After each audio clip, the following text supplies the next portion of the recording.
Well, I'm very excited for you to be here today, particularly because you're closer to the real life Gstaad guy than I am. You're Swiss, from Switzerland. Yeah. I'm nowhere near it. Yeah. So I'm just a fraud. You're the real life Gstaad guy. So Daniel Humm, it is great to have you here. I'm very excited to be here too. And it was great to meet you last year in Stockholm. Likewise. And now to get to know you more. I'm excited. Likewise. I mean, your reputation absolutely precedes you. You've done incredible things in the world of hospitality and fine dining and food, from philanthropy and what you've done for food sustainability, both as an author and as an actual philanthropist and someone who's actioned incredible things. You've done amazing things for food itself and culinary experiences, but also the ingredients used. And you have an incredible story based on what I've read online. So I'm very excited to hear it from you personally as well. I'm excited to share. Thank you so much. Thank you for being here. Around the World with your host, the Gstaad Guy. We welcome you back to the Gstaad Guy podcast, sharing stories of excellence with those in the know for those who just know. Whenever I think of like fine dining, especially at your scale, I think of like ratatouille.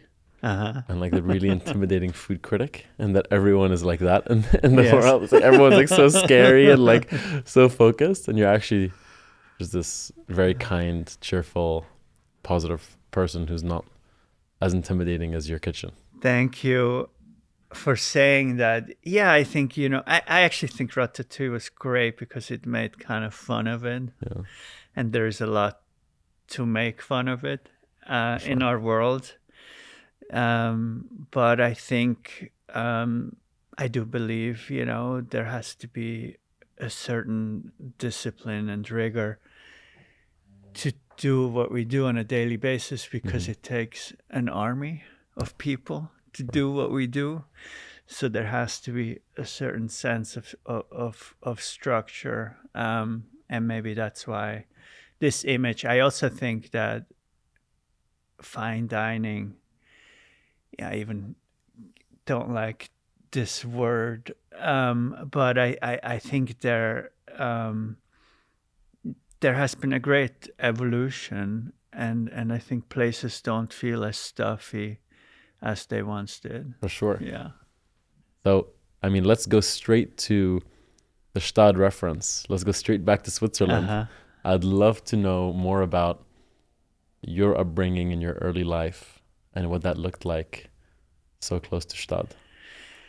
I think, Switzerland is a magical place for sure. Part of it is magical, and there's also some darker sides, like to every place. But I think I feel very blessed to have been, had the chance to grow up there, just in terms of like being so connected to nature. I think in Switzerland, wherever you are, I grew up in Zurich, but even in Zurich, you're so close to nature. And I think Swiss people have a real appreciation for nature, but then even beyond, for like, it goes to the water we use, it goes to the,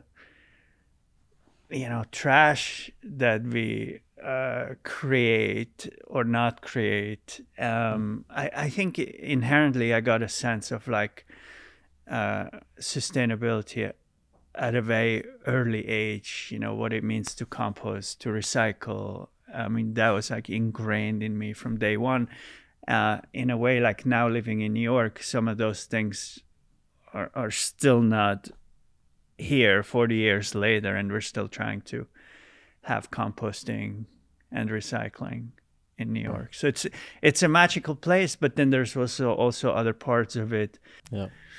So you grew up in Zurich city center. Yeah. Pretty much. Yeah. And I mean, just to paint a picture for those who haven't been, how much nature exposure do you get while still being a young city person? I wanted to be a professional bike cyclist. Okay. And so I was racing mountain bikes. Okay. From like 9-year-old to like 20-year-old. Right. And I was traveling all over, mostly Switzerland, but Europe as well. And, those races, it was usually like on the weekends. So it was always like a 3-day weekend in different locations and usually in very remote locations, a lot of times in the mountains. And so for me, it was always, I was always in the woods and out biking. And also Switzerland is very seasonal, so I also got always exposed to the weather. And I really wanted to be a cyclist, and cooking came by accident, and literally by accident, because I had an accident biking when I was 20 years old, and it was kind of a very hard fall that then I had to be airlifted and was quite injured, and so it just put everything in perspective. At that time, I was like, oh, maybe cycling is not such a good plan. I was good, but I wasn't the best. And in cycling, there's only a few people who really make a living. And in that moment, I sort of made the pivot, and I never finished high school because I put all my effort into biking. Wow. But I had this love for food. And in the off season, I was very lucky to had the opportunity to work in some kitchens. And in Zurich, there's the Hotel Borolak. And when I was 14 years old, I started like working at the Borolak whenever I had free time. And in the beginning, it was really to get a paycheck. But then over time, I sort of fell in love with it. Okay. So your love for food, was it also in the dining room? Did you love to eat as much as you love to cook? I did love, definitely. My mom was a great cook. And so I was always exposed to like fresh ingredients. From an early age, I understood the difference of a lettuce that just came out of the ground versus a lettuce that is bought in a supermarket that's in a plastic bag. Yeah. It's a world of difference. And I think that very simple thing, when you actually really understand, and I know you think about quality a lot, or you certain things are actually real quality and certain things are just perceived as quality, but they're really not. And I think you make fun of those things, which I think we need to. I do think also as a chef a lot about luxury and what is really luxury, because I'm in the field of having a luxurious restaurant. Right. But some of those ideas that we perceive as luxury, or maybe once were luxury, are actually no longer luxury. And then other things, they're perceived as more simple, but they're actually the true luxury. I mean, even for me growing up, I always had this fascination of like the 3 Michelin star restaurants, or even like the palace hotels and all these, like I had this fantasy or this romance in my head that everything in there, life was so romantic and glamorous, and I wasn't able to access these places because I grew up very, very simple. So these places weren't really available to me. And then sometimes I would walk by these great restaurants or hotels, and I would sort of have a glimpse inside of what that might be like. And there was also, I was very intimidated by those places. And later on, and now, I'm able to go to these places, and I do spend time in these places. And sometimes I wonder, I'm like, wow, like, what was I intimidated about? This is like a joke. Yep. In some of these places, like, service is bad, and like, and I'm like, oh my God, like, that was false to be intimidated by those places. But back to my accident, like when I had the cycling accident, I took this athlete's mentality towards the kitchen. And for me, in a way, it was a competitive thing, and I wanted to not just be a chef, but I wanted to be the best chef. And I studied the Michelin stars and the Gomio rankings and all the rankings that exist, and there's so many. So I'm like, this is like a perfect field to be competitive in. And I'm a student of the French cuisine as well, and I studied it. I read all the books that there are, and I started climbing this mountain of haute cuisine, and there were very defined rules. Michelin basically created the rules of what it means to be a fancy restaurant.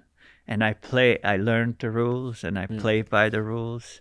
I cozied up to the right people, the influential people, and I started playing this game, and I loved it. I loved the game.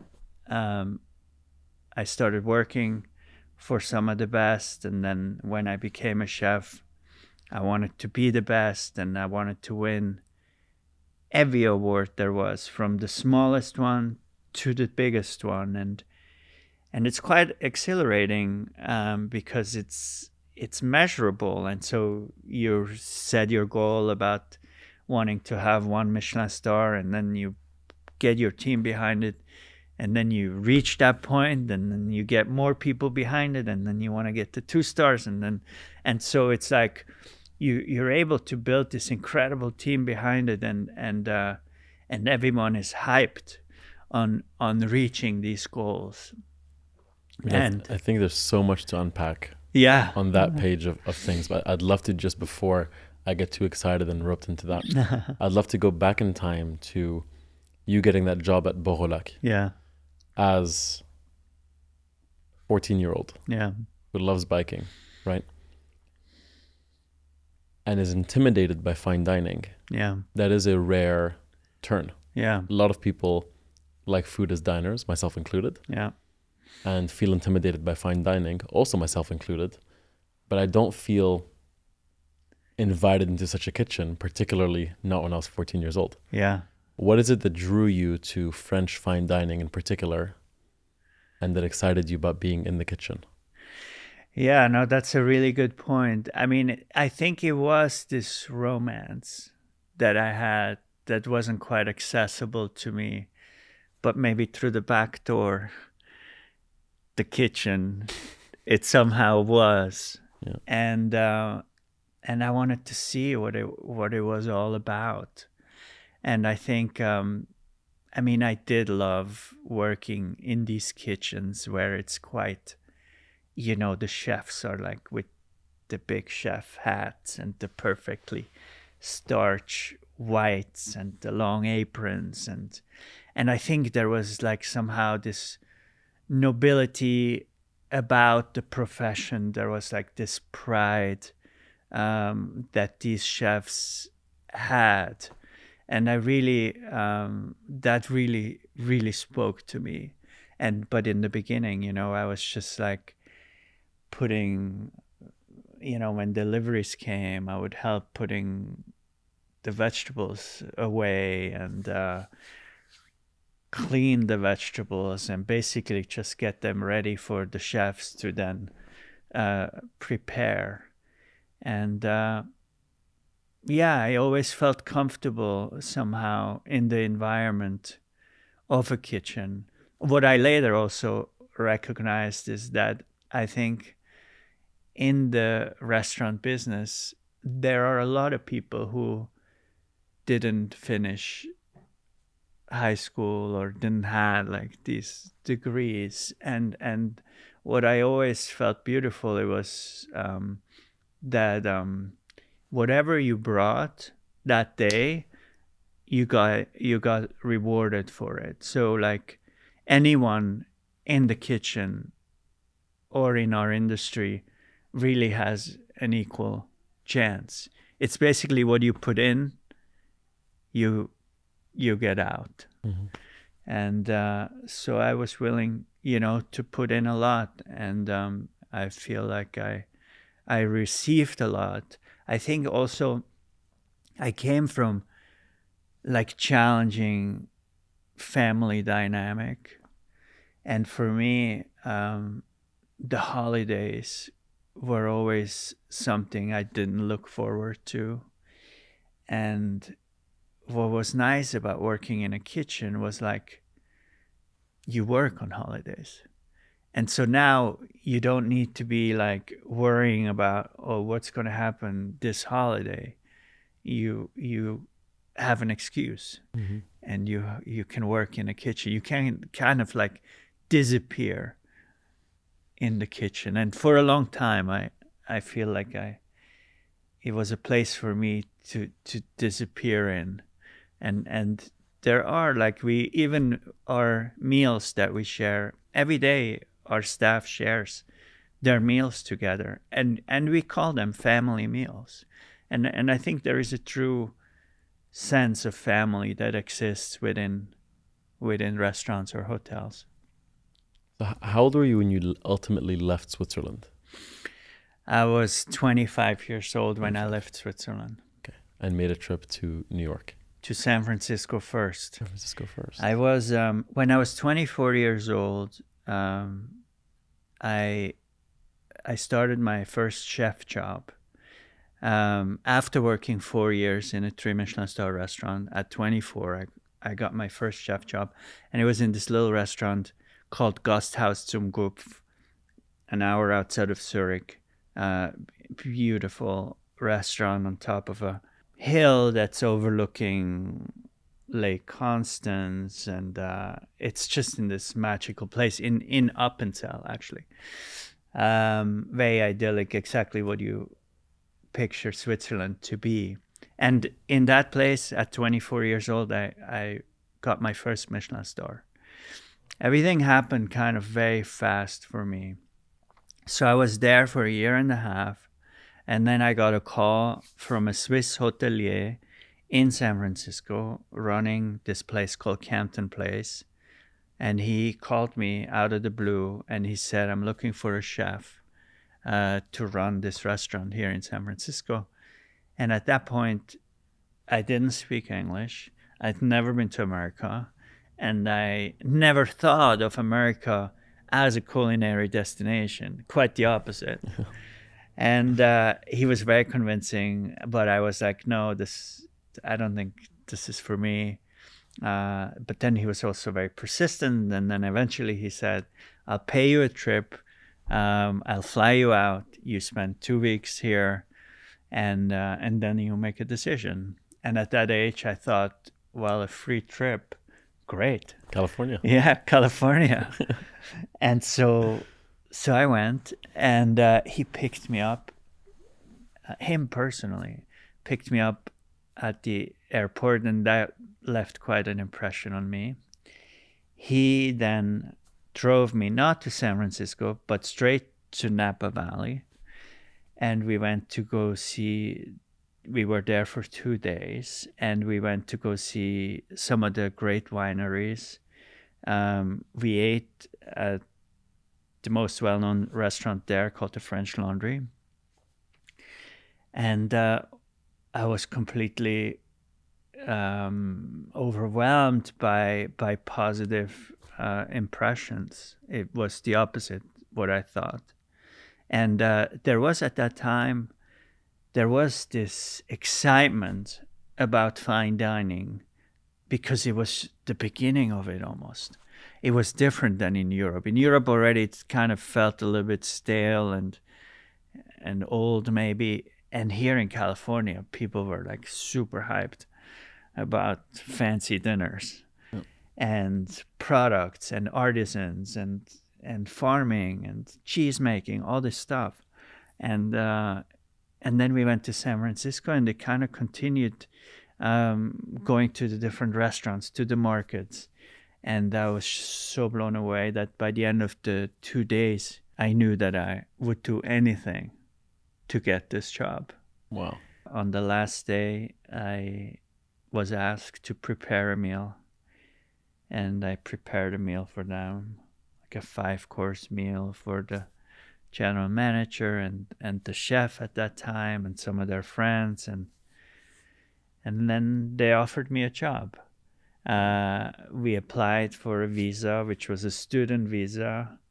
They offered me $50,000 a year salary, which at that point I didn't even ask what that meant.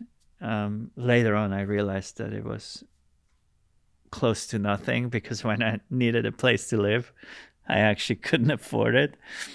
But then, but that's how much I wanted it. It didn't matter what I was paid. I would pay nothing, and I would wanted it. And I think that is part of maybe who I am, is that I do lead my life in a very emotional way, and a lot of all my decisions are basically gut decisions, and then I'll figure out the details later. But when something really pulls me, I'm just gonna go for it, and that has worked for me really well. I think I can rely on that instinct much more than the intellectual part. When you overthink things, I usually don't get it right. I mean, the environment you were in Switzerland, I assume, was very different to your environment in San Francisco. Yeah. How did that impact you as a person at the time? I mean, when I was first arriving in San Francisco and we're driving through like the neighborhoods, it was so foreign. It was like incredibly foreign. And then even, being in the place, and everything smelled different. The sound of the city was different. The flavors were completely different. I had sushi for the first time in my life. Wow. I had Thai food for the first time in my life. Wow. I mean, there's none of this in Switzerland. I mean, maybe now you see glimpses of it, but not 30 years ago. I mean, I'd love to actually touch on that briefly. Yeah. 30 years ago in Switzerland. Yeah. For those who don't know, what was the food exposure and the availability of an international palate, even in a city like Zurich? Yeah. I mean, there was like one or two Chinese restaurants. None of them very good. Of course, a lot of Italian restaurants. The kind of French restaurant, which is similar to like the Swiss restaurant.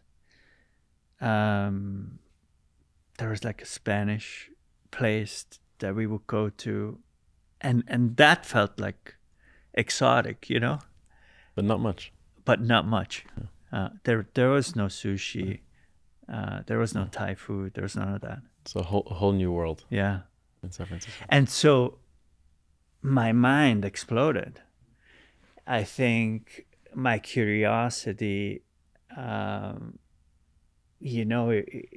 was unstoppable. Like there was just like, it was one of the most magical times of my life, because I got exposed to so many. It was like going from black and white to color.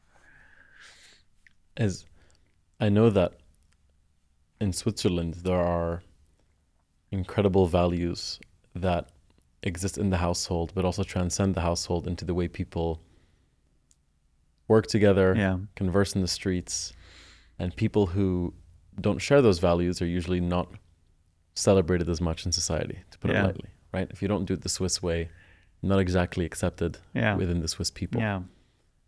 When you went to San Francisco, how did you manage the Swiss values that I'm sure were a big part of you in your life, in a place that's pretty much the exact opposite? Like San Francisco, especially then, it's like the definition of liberty of self, be who you are. We accept everyone, right? I struggled in Switzerland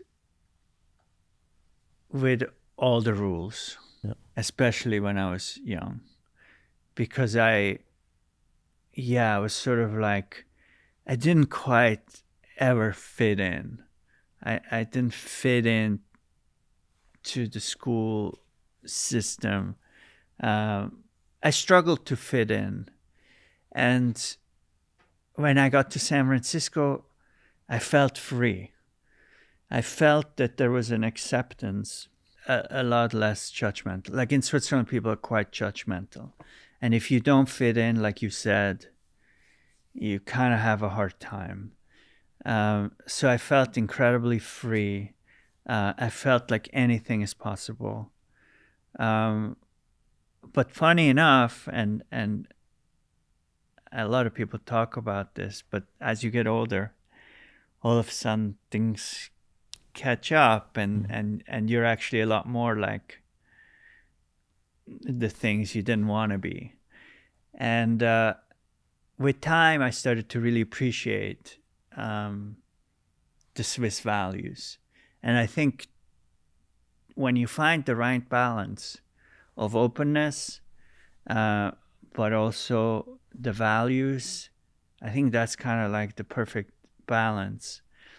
And Switzerland, to me, is a magical place, but it can feel quite small at times. Mm-hmm. Can you define some of those Swiss values for the audience? Well, I think, when you give your word to something, that means something. I mean, if you do a handshake and you say you're going to do something, you're going to do it, you can rely on that. People do what they say they're going to do. People show up when they say they're going to show up on time. I think there is a respect for the environment. If you park in an illegal spot in Zurich, there will be people that will come up to you and say, you can't park here. Not the police, just pedestrians, Civilians. I do really appreciate that. People don't litter. They don't just put trash in places they're not supposed to. I also think there is people, even with a lot of means, they don't show it in the way they do in America. There are no mansions in Switzerland. Maybe in Gstaad there's a few. Gstaad. But it's not the Swiss way. No, actually, even in Gstaad, the mansions are unassuming from the outside. They're right. Built underground. Yeah. So, yeah. You're right. Gstaad away. Yeah. Which of those things did you miss most when you made it to San Francisco? Well, in the beginning, I didn't miss any because I just felt free. Yeah. And then I was in San Francisco for 2 years, and then I got an opportunity to move to New York to take over 11 Madison Park. I've been there now for more than 20 years. I never thought that would be my life's work, but it happened to be my life's work. 11 Madison Park is one of the most beautiful restaurants you can find anywhere in the world. It has a real sense of place. It's in a historic building that was built in 1928. It was meant to become the tallest building in the world. But then the Great Depression hit, and then they ran out of money, and the building that was supposed to be 100 stories tall ended up being only 30 stories. Wow. But it's still an entire city block, and the scale of the ground floor and the arches to the entrance are the scale of a 100-story building. Wow. And so it's quite special. It's on Madison Square Park. It has these huge windows overlooking the park. The Flatiron Building is sort of in the backdrop. It feels like you can feel the heartbeat of New York. It's in the heart of New York. So the place almost is bigger than any one person, than anything we do in there. But I just started to fall in love with the place so much, and more and more and more. that it was impossible to go anywhere else. And luckily, I was hired as an employee, and luckily, a few years later, I was able to buy it. And so, to own 11 Madison Park is a dream come true. Amazing. And it's something that I think the work with 11 Madison Park, it sort of never ends. It's sort of a gift that keeps on giving. Back to that mountain that I was climbing, that I thought like the 3 Michelin stars, or maybe the #1 spot on the world's best restaurant list, I thought those things were sort of like the mountaintop, the pinnacle. But as I achieved them, I realized that some of these achievements actually felt quite empty, and that none of these rankings really matter that much. It mattered to motivate a team to get behind an idea, and that these things were measurable, and that created incredible energy towards improvement and making the restaurant better. But when we achieved all of them, they quite felt hollow or empty.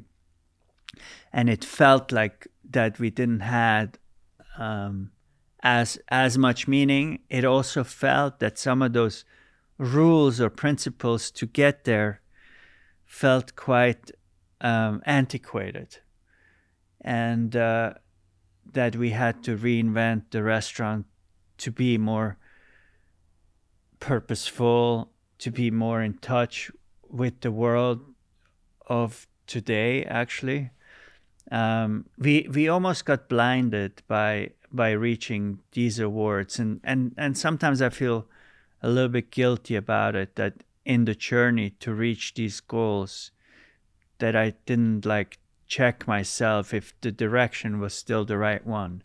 We almost blindly were chasing these awards, learning the rules, played them, and eventually were able to win in that game. That I feel like was like sometimes not the right game. But I also very grateful to all these awards, because I benefited from them tremendously, and also I think because of those things, I now have a platform that people pay attention to, and I think now it's just about using that platform in a way. We have the opportunity of creating what is the fine dining of the future supposed to look like? What is the new luxury? And so that's been really exciting. The desire for success and greatness at any expense is the experience that most of the world goes through while on that mission. So being aware of the negatives of that. Yeah. Even though you feel Took like me you a long never been late to time. the game, I mean, it's better than not doing it at all, right? Yeah. It's a great thing. Most don't do it at all. So it's an incredible thing, and it's a beautiful thing. I'd love to hear and learn more about. I would love to, though. I've never had the pleasure of dining with you at 11 Madison Park. Not back in the day, not today either, which I'd love to fix at some point soon. Yes. But I'm very curious about how you would describe the experience for someone dining with you 15 years ago and someone dining with you today, and how that's developed. Yeah. Well, I'm very inspired by the French cuisine, and it's something I studied and always paid attention to. And so in the beginning, I would say, or 15 years ago, and we already reached, the heights of like the 3 Michelin star. I think it was more about the technique, and it was just sort of like the excellence in the way you you imagine it to be, where things are executed perfectly in the most precious environment with the best wine list and the service and the perfect suits and the champagne carts and the caviar and all those things, I think executed at a very, very high level consistently. But very much in sort of like the school of French gastronomy. And I think it was a lot more about the craft than it was about the creation. And in a way, I do believe that even the most creative people, artists or musicians, they do have to master the craft before they can start being creative. And so I think in my journey, that's been very much the path where it was about how do I cook the most perfect duck with the most perfect crispy skin with just the right seasoning, and that was the majority of my career. Only when the pandemic hit, it was sort of like it started to become repetitive. It started to feel like there is not really much innovation left, and we started to recycle ideas. Mm-hmm. And the pandemic here was quite difficult. I mean, our restaurant was closed for 2 years, closed, no business, nothing. And during that time, I transformed the restaurant. I started a non-for-profit organization called Rethink Food. Mm. And we take food from restaurants or grocery stores or farms that are left behind. We prepare meals for people in need. And in the pandemic, I transformed 11 Madison Park into a community kitchen. We cooked about 6,000 meals every single day in little cardboard boxes, $3 cost per meal. And we started distributing them all over the city. Amazing. I'm very proud to say that Rethink Food has continued to grow since the pandemic. And last year, we were able, with a lot of other organizations, but Rethink has created 12 million meals last year. So it's incredible. It's amazing. So I'm very proud of that work. And in a way, like, that work made me realize the power of the language food has. Food is such a beautiful thing. It touches everyone, all of us. We all have experiences with food. We all have love for food. It nourishes us. We need food. And so using that language for good, all of a sudden became the thing that was essential to me. And so what does that mean for 11 Madison Park?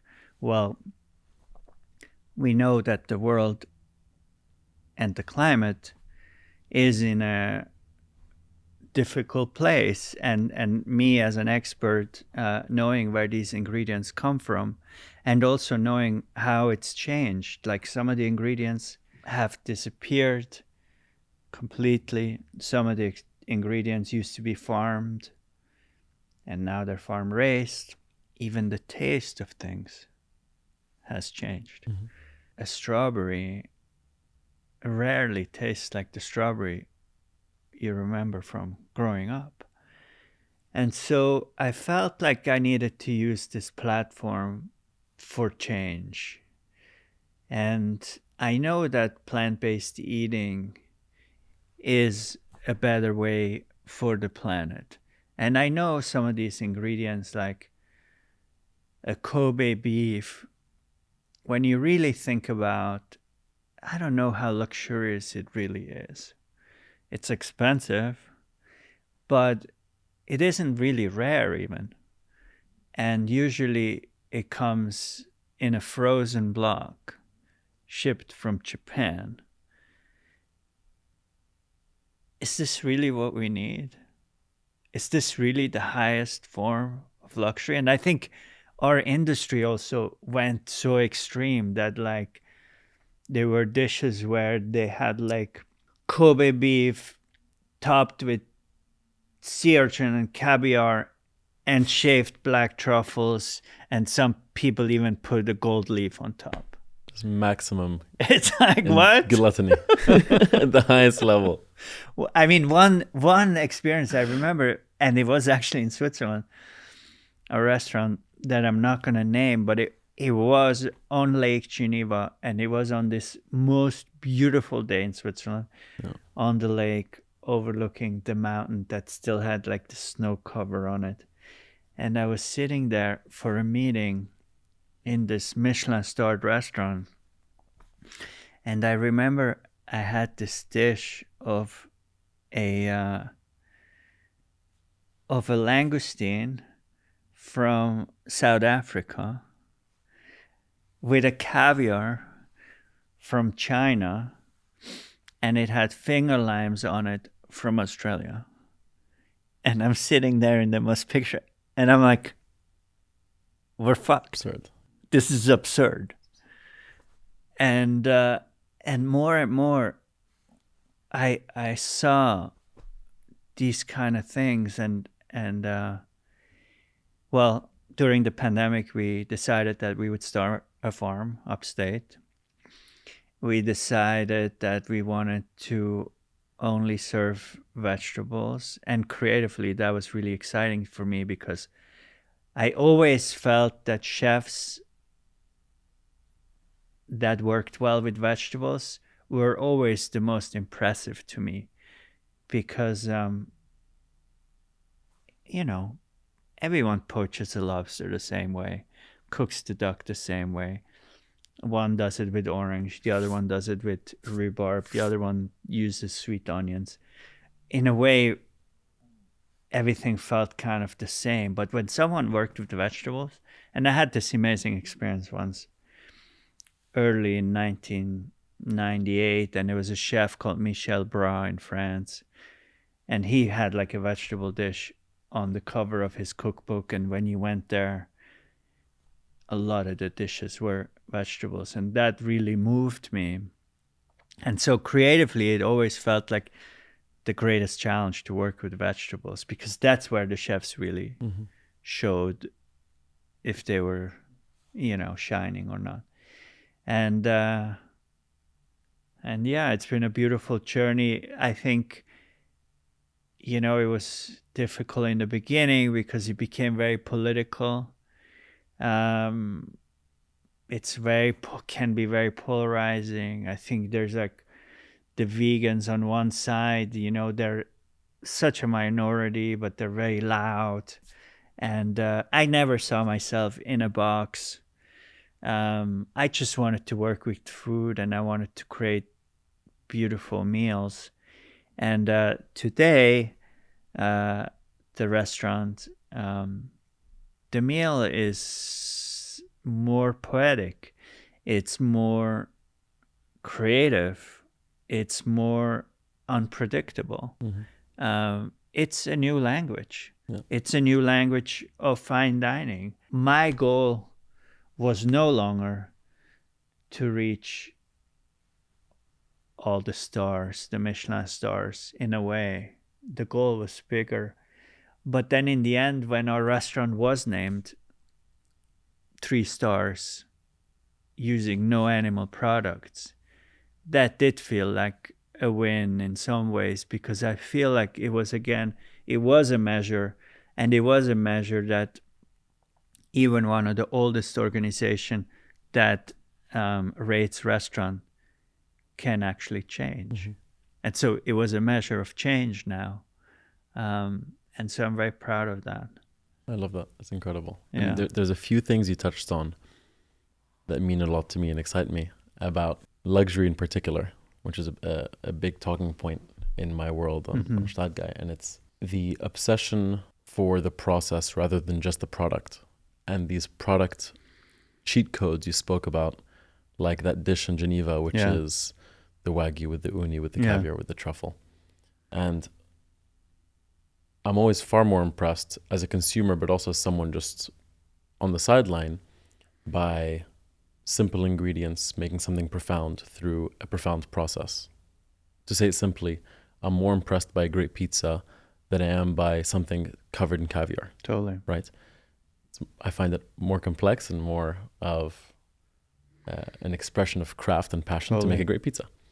And I think that transcends food. I think with clothes, taking some things that would otherwise sometimes be ignored. Like, for example, Loro Piana have this amazing line called Gift of Kings, where they took merino wool and turned it to something incredible.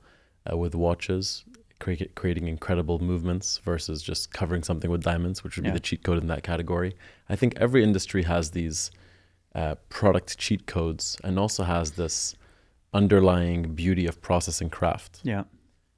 But for me as a consumer, when I thought about fine dining, I never thought about the beauty of process and craft, because I always imagined this fine dining consumer as this gluttony obsessed, wine guzzling, otoro loving, foie gras swallowing person who's addicted to just the best. And I've avoided them for that reason. Yeah. When I travel to a new place and someone recommends, oh, this place has 3 Michelin stars, I get turned off. Yeah. I'm like, I want to go to the trattoria and the old lady who specializes in this thing and have this more wholesome meal. Totally. Not that it comes from a position of superiority or a position of judgment by any means for the craft or for the cuisine, but it comes from a level of judgment that I assumed on the consumer. Yeah. I always assumed that like these 3 Michelin star fine dining places are like kind of stuffy and like obsessed with like more and like presentation versus craft, right? So I love that you're talking about these simple ingredients and local ingredients used, because it goes against everything I believed about fine dining. Yeah. Must have gone to under 5 fine dining restaurants in my life, except for the 3 Michelin star I've been to in Japan, which was rather simple in ingredient use and rather local. Yeah. The rest were exactly what you're talking about, of like this from here, that from there. Yeah. And it was always part of the voiceover by the server or the chef. And that was the selling point. Yeah. When you took this leap,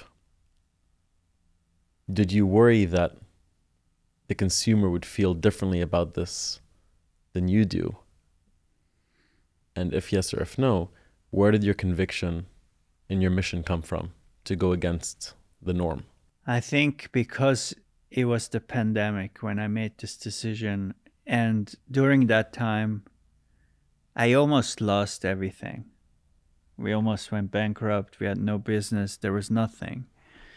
In a way, from that place, making a decision was very powerful because it didn't feel like we had anything to lose. We only had to gain. And if the pandemic would have not happened, I don't think I would have ever had the courage to make that transition, because I would have worried way too much about what the guest would think. But reopening the restaurant from a place where we had no guests, and every guest that would come was a plus. We didn't fight to keep guests. We almost fought to have guests in a way. So it was like a different place that we started out. So I didn't think about the guests that much. I just felt in my heart, I felt so strong about it. And again, like I said earlier, I make my decision more like emotionally. And emotionally, I had no interest or energy towards opening the same restaurant like it was before. We had to do something different. We had to use this platform to somehow shine a light on there could be another way. There has to be another way. And you know, the magic of cooking is really about like making an onion or a tomato or a pea or any of those kind of humble and simple things. Like when they're in the right hands and they get elevated to be something luxurious, that's the magic of cooking. And it's not about slicing a piece of toro and shaving some truffle on top. There's very little magic there. So how would you define that magic and luxury? Because you're undeniably in the category of luxury. So what does luxury mean to you? You know, to me, I'm lucky that I've spent a lot of time in Japan, and I'm very I was very inspired by the Zen Buddhist cuisine. It's called Shojin cuisine, and I've spent time in some of those temples, and I've been able to experience these meals, but also the preparation of these meals.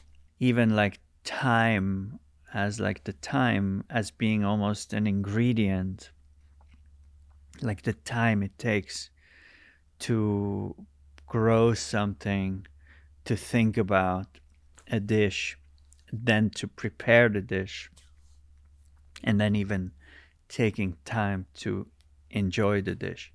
So everything kind of being slowed down, and I think the pandemic slowed everything down, and I think it gave me and hopefully a lot of other people more time to listen. And so, yeah, I think the luxury to me is about the time it takes to create something, the thought that goes into it, and then to prepare it, and then also to be in a place where I can only have this here. This can't be replicated. To me, that is the greatest form of luxury. Bring me to a place where I can have something that I can only have in this place. Which is not the case for the otoro with the truffle. That's right. You can have that anywhere now. That's right. I am fascinated by the obsession it takes to get to that point. And I used the word obsession intentionally because you have to be so obsessed with your craft to be the only person that can deliver that to your client base. And I'm someone who admires obsession, but doesn't actually take part in that for my career. My career is actually not based on specialty, but actually more in like being a generalist. I do 5 or 6 things. Yeah. I create these videos, I frown, and I advertise for businesses. I start my own businesses. It's all like this, this modern jack of all trades way of doing business, and it all sort of comes together. And I feel like I'm on nearly the opposite side of the spectrum of someone who is incredibly specialized in their craft like you. But I'm deeply curious about what it takes and what fuels that obsession. Can you share a bit about the internal desire and excitement you feel by being so focused on what you do? I find so much joy in repetition, and maybe that is a little bit from my days in cycling, where it's very repetitive. But then there's also the nuances of the perfection, and you know, Japan is a great place because I think a lot of, well, in particular chefs, the food isn't particularly creative. It's all the execution that makes all the difference. And, you know, when you go to Kyoto, which is like the home of kaiseki, and you go to all these different places, they are so similar, but then they're also so worlds of differences. And I think within those little subtle differences, I find just incredible amount of excitement and energy. And I don't know. I'm very comfortable in this place of repetition. Is that something that changes when you become a business operator as well? Because I was going to say, like you say, jack of all trades, and I do have some of that too, because obviously in a restaurant, it's not only what's on the plate. It's the environment, it's the service, it's the music, it's everything. It is like a Gesamtkunstwerk in a way, a restaurant. And so we create experiences that are multi-dimensional. So so it's actually bigger than just, me being behind a counter preparing just one dish every day. And also, I'm sure that there's a lot of admin that is not as glamorous as being in the kitchen now that you're the owner. Totally. It's a whole different game. You've seen many sides of this world. Is there anything that you would like to see more of in your restaurant and in your world that maybe is not directly in your control, and that you wish other people around you could gather to help push forward? Well, I think in terms of climate and sustainability, I feel as a whole we can do a better job. And sometimes the problem seems so large that we don't even know where to start. And when we start thinking about it, it feels so overwhelming that it stops us from doing anything at all.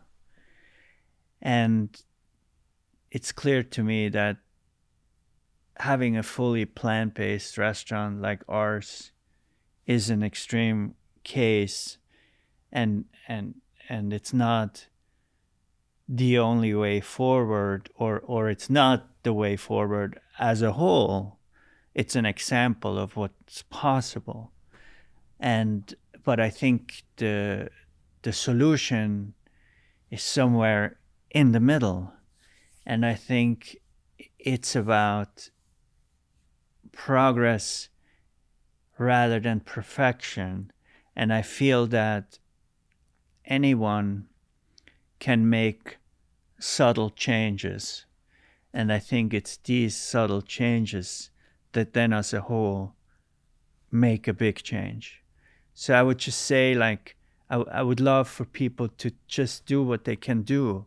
Like, even like in terms of plant-based eating, you don't need to eat plant-based every day. I'm not a vegan, even though my restaurant is, but I love food, and I eat a lot of vegetables, and sometimes I eat a little fish, and sometimes I eat a little meat. But it's more like that balance. And I was just in Greece studying the Mediterranean diet. And, it wasn't always like that every meal we ate this big piece of meat or fish. That wasn't always the case. Mm-hmm. And so I think I like the notion of progress over perfection, and that every single little thing matters. And I think as a whole, we can do a little bit better in owning the things we can own. I love that. I think it's one of those things that's definitely easier said than done, for sure. Yeah. But I think that you have managed to make that a big part of your DNA, and a proof of that is what seemed at the time as some of your biggest falls allowed for some of your greatest progress. Yeah. From the bike accident to COVID, yeah, where at the time both disaster for your restaurant, disaster for self, but they, from the sounds of this conversation, were the two most positively pivotal times of your entire life that you've shared. Yeah.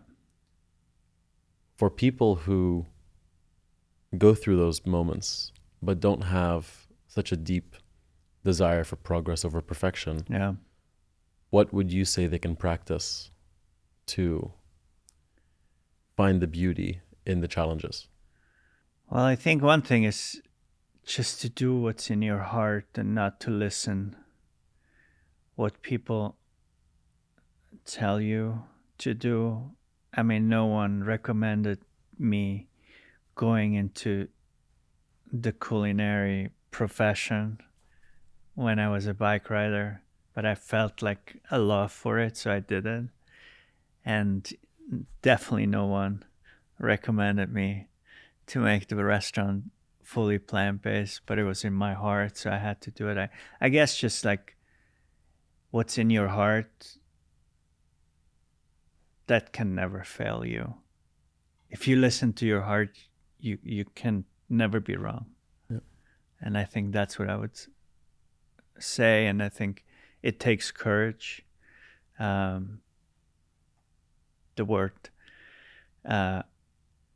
heart comes from the word courage, in fact. And so having courage, it takes courage to do what's in your heart.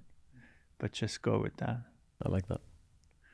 So today, you have this amazing system in place for creativity and an amazing platform in place to inspire change and also to give people a taste of life and a dining experience they can't get anywhere else. And that was inspired by some things you dislike and want to change, but also some things you love about the world. On the positive side of things, where do you continue to find inspiration? Is there a physical place you go to get inspiration? Yeah. I mean, for my work, I just, we made this change at 11 Madison Park, but this is it. None of my ever changes are like the permanent place to be. It continues to evolve. I like this quote by Willem de Kooning, the painter, who said, I have to change to stay the same. And I see that for myself very much. So I'm going to continue to think about the future of food and how we should eat and how can we inspire change.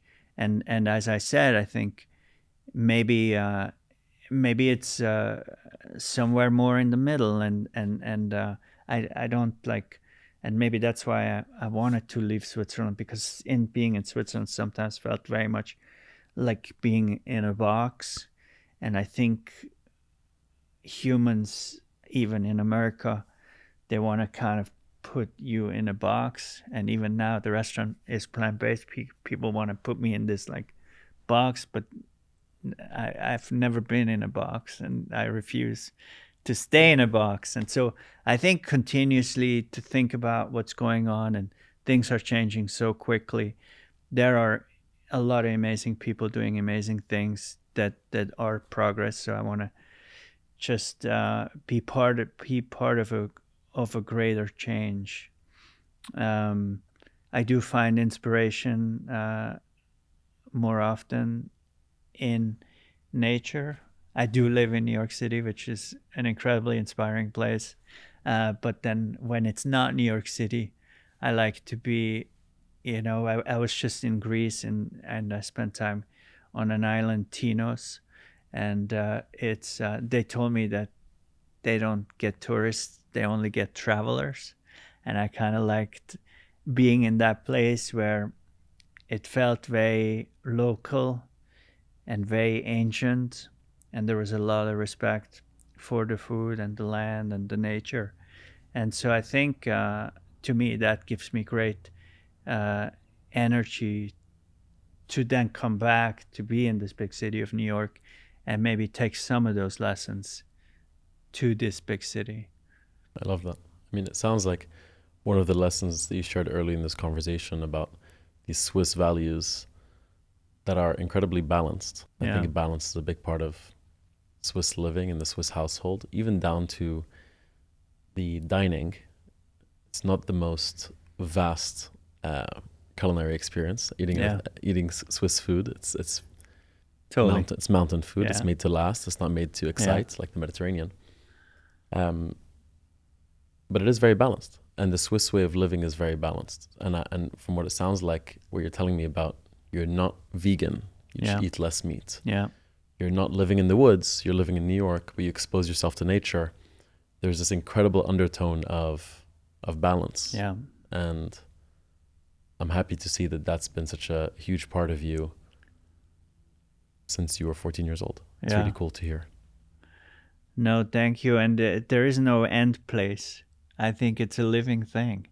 And we constantly, I think it's a very human thing of going extreme and then, doing one thing and then going in another extreme and then say like, oh no, let me pull back. Let me find more the middle ground. I think it's a very human, we're just part of the human experience. But it's a very living thing. And I think that's another thing I would like to see more. It's like, I think we have a lot of judgment.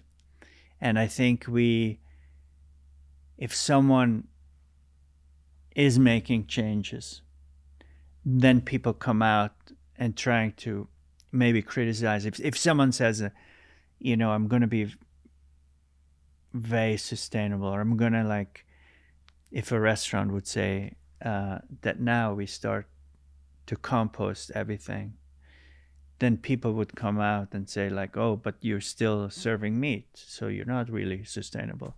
Or you're still, maybe your recycling program isn't the best. Or if you say like, oh, I'm driving a Tesla, and then I say, well, that's really great, but what about all these other things you're doing wrong? I think that's the problem with this world. You get nowhere. You get nowhere. And that's why we kind of are not getting anywhere. I think we need to celebrate anything, any small change. No, none of us is perfect. And we're all just trying to figure it out. Yeah. But if we discourage everyone who is making a change, if we are so critical about everyone, we're not going anywhere. I think that there's a lot of beauty in nuance. Yeah. And I'm really blessed and grateful that I grew up in a household where nuance was a big part of our conversation at home and a big part of our upbringing. Yeah. And no matter differences in political views, cultural views, the most important part is the gray area of overlap and not the black and white of difference. Yeah. Right. And it makes me sad that as time's gone on, instead of being more in the gray and more focused on the nuance and the overlap and the shared love, there has become more of a conversation on the difference. Yeah. And that's propelled through social media. It's propelled through our failing political systems in many ways. And also just bad news travels better than good news, unfortunately. Yeah. So I totally agree with you, and I'm fully aligned. People try to find that. It's part of a human tendency. I'm a victim of it too. I'll try to find holes in something someone shares. Yeah. And it's a sad truth. Yeah. But I love that you really try to fight it. Yeah. It's nice. Definitely. Yeah. It's great.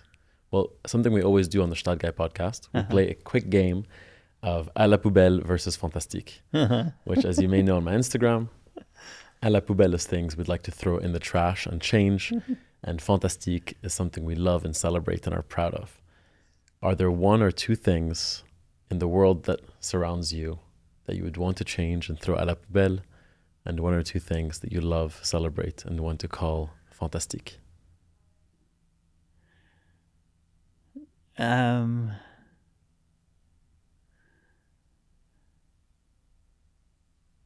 Toro and black truffle. À la poubelle. Okay. Is that partially because Toro's also like bluefin tuna, endangered species, or is it also just like a cheat code in the kitchen you don't like? Both? Neither? I'm curious. It's kind of a cheat code, and it's sort of like just this. It's just so overused. Yeah. And it stands for gluttony. Yeah. Love it. So black truffle specifically is white truffle. No, I just think truffles? I think truffles are fine. It's more like the combination of those things. Yeah. It's like when people put The black caviar truffle Toro. with caviar and gold leaf and I'm with you. Fully with you. yeah. I actually generally don't even like truffle. This is a side topic. But I don't know if my palate's broken. I taste nothing when it's shaved. And when it's as an oil, I don't enjoy it. So I'm happy with your choice. I would say the Tesla Cybertruck. Tesla Cybertruck, Alapell. I did that came from left field. Why the Tesla Cybertruck? Something we don't need. You just don't need it. We don't need that. It's just the fact that it's like a driving contradiction. Massive truck, but electric. Alapell. Yeah. Fine. Blue Origin. Alapell. I would say so.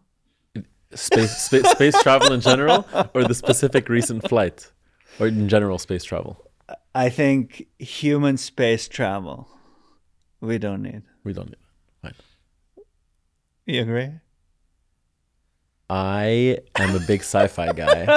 My favorite movie, number 1 is Dune. Number 2 is Interstellar. Okay. So listen, I agree with you environmentally. The money could be used for better things. The emissions are awful. But if I could go to Arrakis just one time, that's the planet that, the Dune planet, I would. I'm sorry to break it to you. I love I love sci-fi space travel. Being more realistic, there's more important things we could be doing. Yeah. For sure. I love how specific you've been with these. These have been incredibly specific so far. We have Otoro and black truffle, Alapell, Cybertruck, Alapell, and Blue Origin space travel funded by Jeff Bezos, Alapell. Those are your 3. I'm very curious to hear the fantastiques. I mean, you spent the past hour talking about incredible things you're grateful for. So the list is very long, I know, but I'd love a couple specific ones as well. Locally sourced food. Yeah, fantastic. What? The Gstaad way. Yeah. The Swiss way, right? You can't even import meats into you can, Switzerland. Yeah. All local. Yeah. The Gstaad's doing something right. Yeah. That's why even McDonald's tastes good there. Sure. McDonald's. Swiss McDonald's is another level, both in terms of flavor and price. Yeah. Crazy. Yeah. Meatless Monday. I like that. Is that a global trend, or is that a you thing? No, there is a trend that I didn't come up with, but I love the notion of that's a good starting point. It's very doable. It's just very one doable. night a week. Yeah. So I would say Meatless Monday. I like that. Meatless Mondays.